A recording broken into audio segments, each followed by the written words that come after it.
Good morning, everyone. Here we are with our Living in the Light satsangs. Let's start with a prayer. Heavenly Father, Divine Mother, Friend, Beloved God, Jesus Christ, Babaji Krishna, Lahiri Mahashaya, Swami Sri Yukteswar, Beloved Master Paramahansa Yogananda, Saints of all religions, humbly we bow to you all. Dearest Swamiji, help us to feel the power and the presence of your words, that we may understand the deeper inspiration that came to you to help to teach us how to be more deeply in tune with God and Gurus. We are your children wandering about this world in the hope of finding bliss. Take us by the hand and guide our footsteps, that we may move with calm courage, great determination, and with thy grace into thy light forever. Om. Peace. Amen.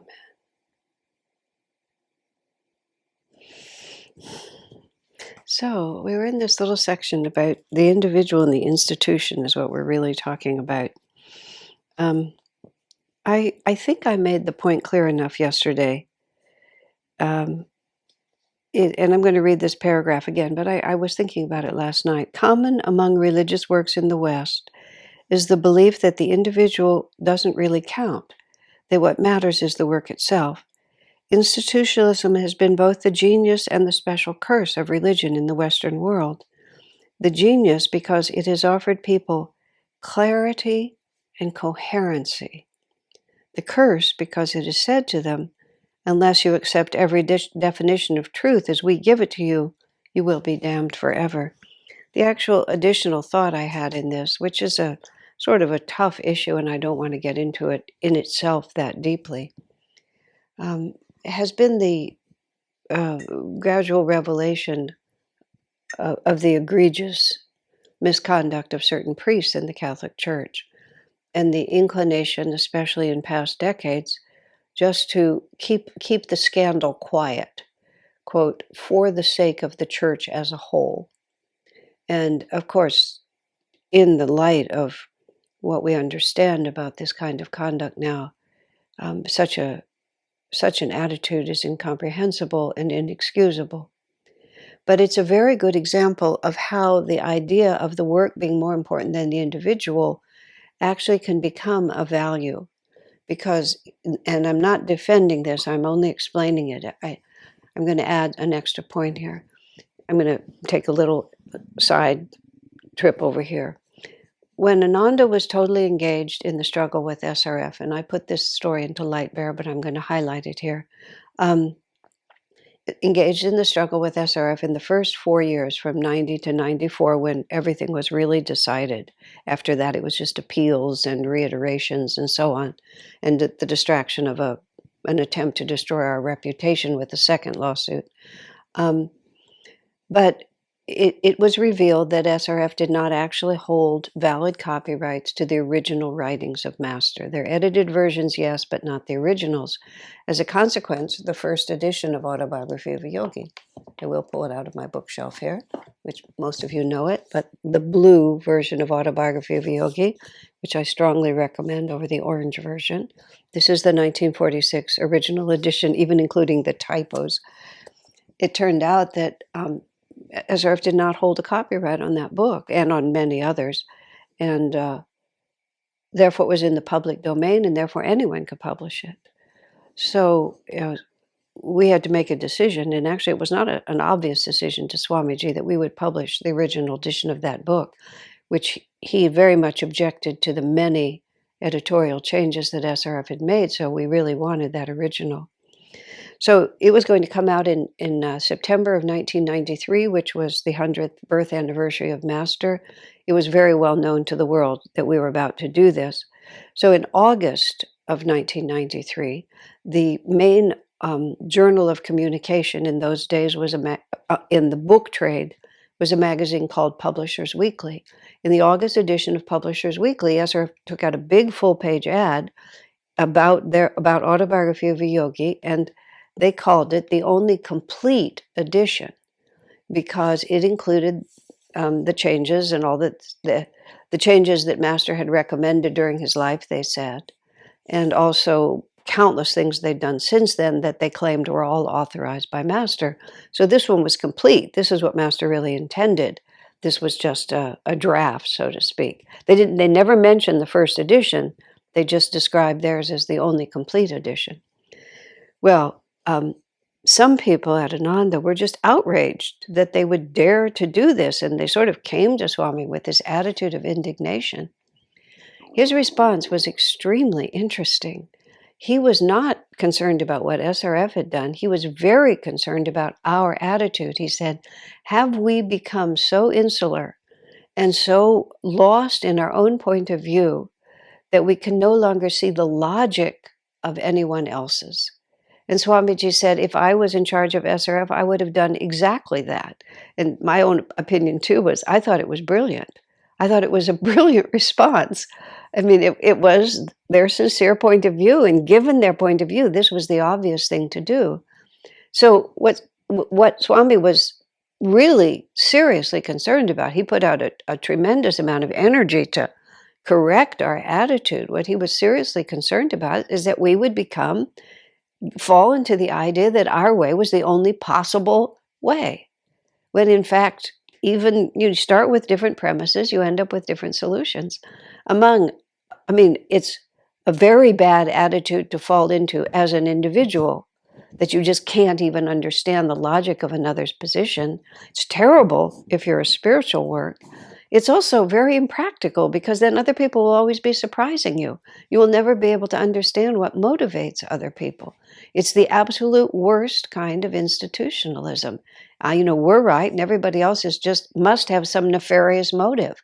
I've been involved recently in a long controversy with my own Guru Bhais, and I keep trying to get them to understand that even if they disagree with the decisions we've made, if you start from our premises, everything that we've done has made perfect sense. And there's no need to ascribe to us nefarious motive. You just have to turn around and stand on our side. Then we can still disagree, but it makes sense if this is the premise. And I constantly remember that statement of Swami's on a very important issue from the side of, Ananda's commitment to Master's work. But you always have to keep your mind that open, and that's why Swami has this here. Unless you accept every definition of truth as we give it to you, you'll be damned forever. You start down that slippery slope. So there's this a very fine line here. So I was going back to the priests. So if you think of the Catholic Church as a whole, if you think literally of the millions of people who find great inspiration from the rituals and from the teachings of it, and the Catholics among all the Christian denominations at least have that very strong tradition of the saints, of how someone can go so much farther and deeper. Yes, it's true that the church persecutes them and so on like that, but nonetheless, it's through the Catholic Church that the tradition of sainthood has been kept alive. You can't just dismiss the whole thing. There's a tremendous amount in it that is deeply true and powerful. And so if there's a bad apple here and there, now I'm just speaking from their point of view, even if there's a deeply rotten, malicious, horrible apple here and there in the church, the overall good, this is the logic of a bureaucrat, this is the logic of an institution, we'll just take that bad apple and we'll just sort of try to keep it a little quiet because that's the best thing for the work. And so this is how Swami's saying, once you get into church institutionalism, the work itself becomes more important than the individual. And I realized that this was the ideal example of it, because there's the individual priest, and then there's the horror story of all the men, women, or children who have been, when we're talking about molestation here, who've been sexually molested by a priest who's, I can't think, the aberration, the terrible aberration of someone masquerading as a priest, but still having this, this deep inability to control some quality of their own. You have all these individuals, which to the individuals, it's unthinkable that they wouldn't be considered with the importance that they should be considered. But if the work is more important than the individual, this is what you end up with, which is why it is a very serious concern. But, as Swami said, the positive side is coherence and clarity, which is that you can go anywhere in the world and you can go into the Catholic Mass.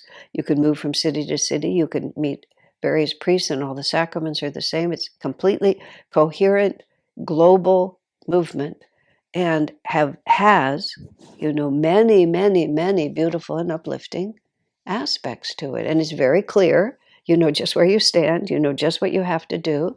And these are all very, very beneficial qualities as you progress through spiritual life.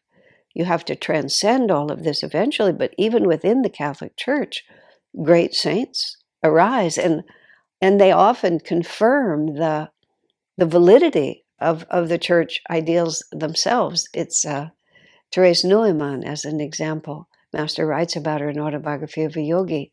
She never ate anything at all, but she would take a communion wafer. And the communion wafer is just a scrap of bread, or a cracker, so to speak. But it goes through a divine ceremony in which it becomes blessed and sanctified, and then it's transmuted into a symbolic energy of the body of Christ. So that when you consume the communion wafer, you're really taking Christ within. And if the wafer was unconsecrated, Therese Neumann couldn't swallow it. She would know immediately when it was put into her mouth that it was unconsecrated, and she would expel it. But if it was a consecrated wafer, she could consume it. So it's just like that. Just puts you have to say, oh, it's just a ritual. No, actually, I guess it's not. I guess there's something that's really happening here. So the saints, many saints come and they confirm the teaching. I mean, Saint Teresa Neumann was just, well, she would be now like 70 years ago, but not that long ago. In other words, she's not way back in the 12th century. Or Padre Pio, who is even more recent. These are recent confirmations of the institution, despite everything that happens, because there's a power there. So the issues are not so clear-cut, is what I'm trying to say. But Swamiji is trying to go much deeper with it. What is also interesting is that after I was talking yesterday, a millennial said to me, just almost as a matter of fact, but the individual, but institutions are not really respected anymore. It's the individual that counts. And it was actually interesting because, in fact, you see, times are really already shifting. We're moving into Dwapara, and they shift. They do shift generationally. Like a generation grows up with a certain attitude. It has a certain karma. It grows up at a certain time with a certain attitude. I don't remember which scientist it was, but it was some extremely well-known scientist who said it's not really that scientific ideas are proven and therefore other scientists accept the proof. He says what gradually happens is one generation dies and the next generation grows up with that new idea. And that's why it takes a few generations for things to change. But that's not really just stupidity. That's just the progress of enlightenment, especially as we're going into Dwapara Yuga.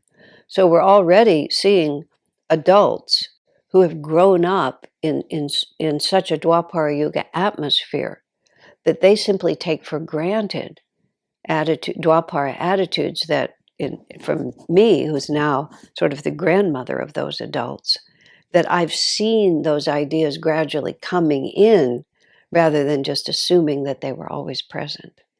We see it most dramatically in technology, where you have to get your grandchild to show you how to send an email or whatever it might be, or to program your phone. I mean, it's a cliche because it's the truth.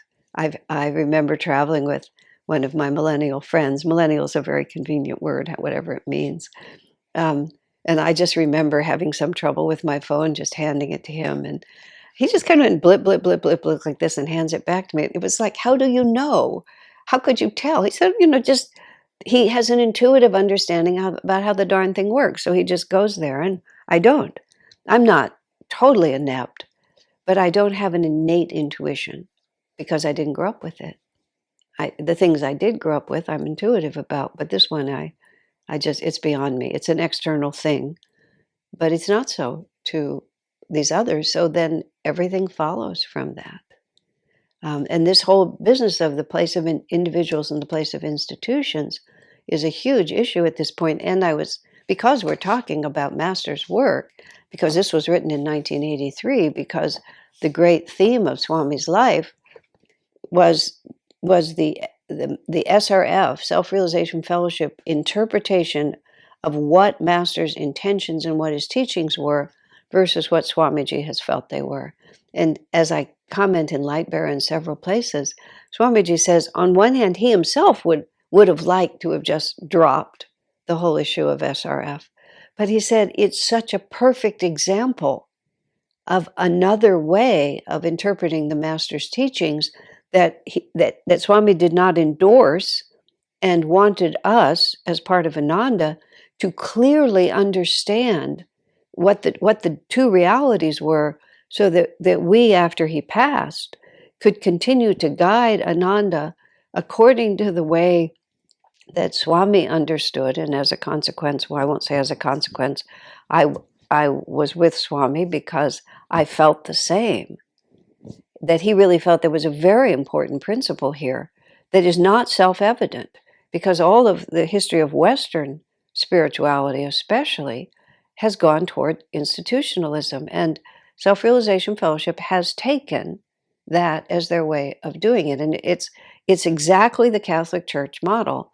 It's that authority descends from the top, and certain individuals, at least now there's new leadership in SRF, but it has been the tradition until now, that authority descends from the top, and individuals look to that authority to understand what is true. Whereas Swamiji's understanding of Master's teaching is that every disciple is equal before God, potentially equal before God.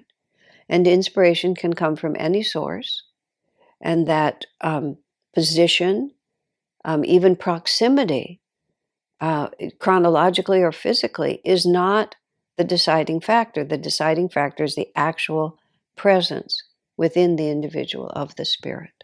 I mean, I had this experience when, at a certain point, I was at the SRF convocation, and I was on the sidewalk in 2001 when we went down to educate SRF members about the decade-long lawsuit and the millions and millions of dollars that SRF was spending on the lawsuit and many other things. And we had an absolute rule that we would not argue with anyone, but we would converse and inform if people were interested. So a woman, I didn't accost her. She came to me. We didn't accost people. We merely offered. But we started a conversation about this lawsuit, and her response was, well, if the board of directors thinks it's a good idea, then that's fine with me. I said something like, well, it's millions of dollars of the money that you're donating. Perhaps you would like to be informed about the basis of their decision. If the board of directors says to do it, it's just fine. I said, well, in some sense, you're also responsible. If the board of directors says so, it's just fine. And then, of course, that was the end. I said, well, at Ananda, our training is different. And then I just let her walk away. But it was a perfect example. She didn't, I mean, of course, it was a bit of an awkward situation. But she really just didn't want to know. She preferred to just let the board of directors decide. That's not an invalid position to take spiritually. It's just a position to take. I'm going to just take the clarity of having it outlined for me, and I'll stand in that, and I'll surrender my personal necessity to evaluate and decide to those who have the authority to do so. And bear in mind, this is a path of discipleship. And, and self-realization is progressive. And therefore, there are going to be those who are more attuned than you are. This little pamphlet we're reading starts with, you really try to attune yourself to those who are more advanced than you on the path. So it's by no means anything goes. I can say as clearly as Swami Kriyananda what's true, because I am also a child of God. That's arrogant. That's why I say the potential is there. And the responsibility cannot be shifted off to an institution. And Ananda's hard that way, because it isn't clear cut. You can't just say this is what you're supposed to do. You have to say, you have to try to be in tune. And that's a very, very broad spectrum. It makes it more challenging even for us to work with each other, because you have to be constantly intuitively sensitive as to what is really appropriate for another person, which might be quite different. You can't just make it neat and tidy. You have to actually work. All true teaching is individual. And, as Ananda has become more coherent, it's been both a blessing and an unfortunate development. But everything, as Swamiji said, everything changes. You can't hold things in the way that we could hold it when there were 50 of us is quite different when there's 10,000 around the world. There has to be more.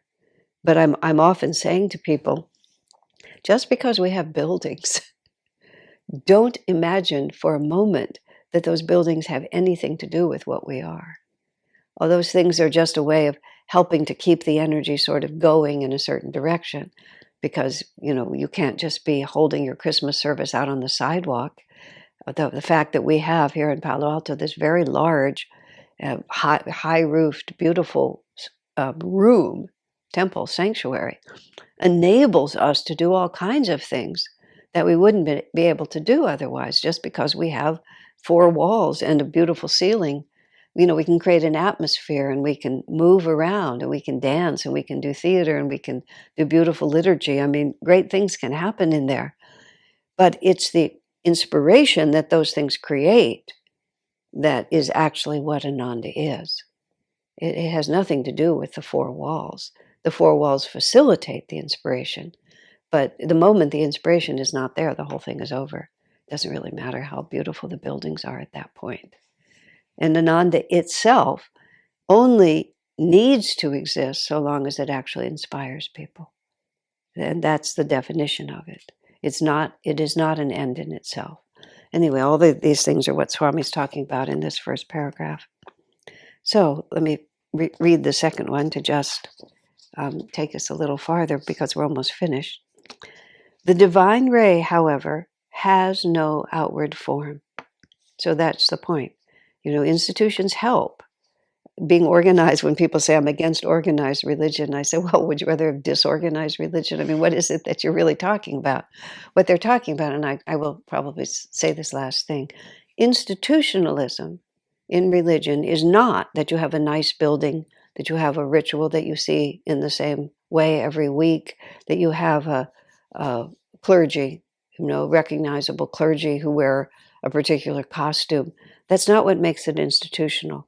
What makes it institutional is when the institution itself claims that it is essential, or some aspect of its system is essential to the individual's salvation. That's when it becomes institutional religion. When you have to have this ritual from the priest, you have to hire the pujari to do the certain Sanskrit ritual, you have to go to confession, you have to be absolved in this certain way.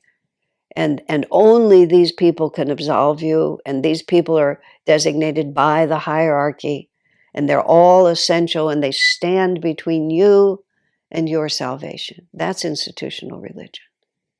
And by the grace of God, Ananda's nowhere near there. I mean, we're still absolute adherents to Master's point of view that the only place that God can be experienced is in the human nervous system. Now, if we come together for the Festival of Light, and the light bearer is truly ordained in the sense that they are able to help you experience the presence of God within yourself, these are benefits. This is why human beings like each other, is because we can create magnetism together. When we have a choir that, just sings this music so beautifully, you can hardly stay in your body.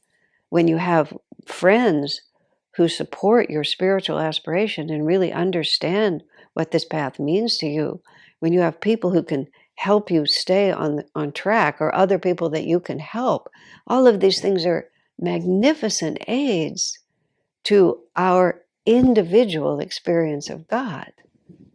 But none of them actually can do it for you.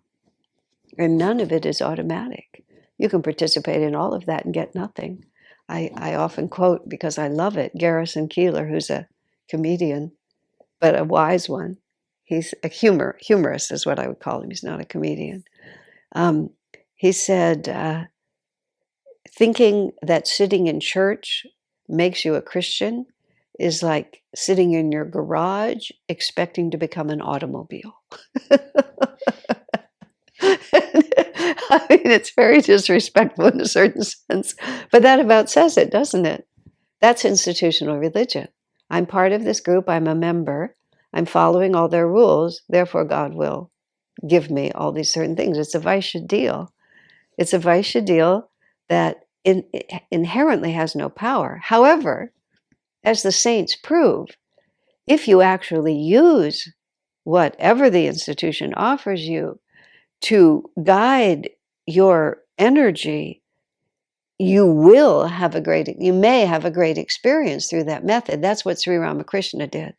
Ramakrishna practiced all these different religions. He became Hanuman, and he tied his dhoti up so it looked like a tail, and he spent a lot of time in trees eating fruit for a period of time until he followed Hanuman's path of devotion and had an experience of Rama.